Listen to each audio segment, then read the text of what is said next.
আমার বাড়ি ব্রাহ্মণবাড়িয়া হওয়ার পরেও আসলে এত সুন্দর জায়গাটা সম্পর্কে আমি জানতাম না। আমার ব্যাটসম্যানরা আমাকে নিয়ে আসছে। এই দেখুন, এতবার হর্ন দেওয়ার পরেও এরা শোনে না।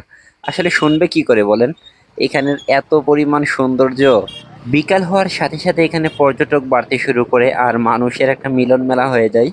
যাই হোক, এই জায়গাটার দুই পাশে হচ্ছে বিল।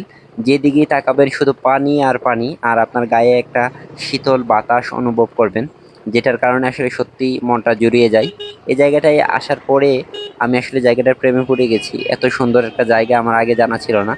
তো বন্ধুদের সাথে ঘুরতে আসলাম আজকে ব্রাহ্মণবাড়িয়া সরকারি কলেজে। আমার একটা পরীক্ষা ছিল, পরীক্ষা শেষে করে বন্ধুরা নিয়ে আসলো। জায়গাটা সত্যি অসম্ভব সুন্দর।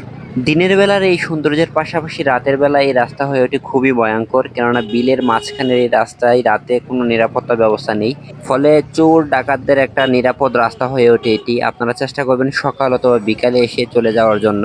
বিকাল হওয়ার সাথে সাথে এখানে প্রচুর মানুষের চাপ বাড়তে থাকে। আসলে এই জায়গাটা সত্যি অসম্ভব সুন্দর। আমি আর আমার বন্ধুরা মিলে এসেছি। আমার বন্ধুরা এই যে সামনে দুজন এনএসআই এর সদস্য, বর্তমানে ব্রাহ্মণবাড়িয়াতে কর্মরত আছে। তো ব্যাটসম্যানদের সাথে অনেকদিন পরে দেখা। নিজের ইউনিটের একজন, অন্যজন অন্য ইউনিটের। যাই হোক, এই বন্ধুদের সাথে দেখা হয়ে অনেক ভালো লাগছে। তাদেরকেও ধন্যবাদ। যে এই জায়গাটা আমি ব্রাহ্মণবাড়িয়ার হয়েও আমি আসলে এই জায়গাটায় এর আগে কখনো আসিনি। আর ওরা আমার বন্ধুরা এই জায়গায় নাকি প্রতিদিনই ঘুরতে আসে। তো যাই হোক, এই জায়গায় ঘোরাঘুরি শেষে আমরা এখন চলে যাচ্ছি।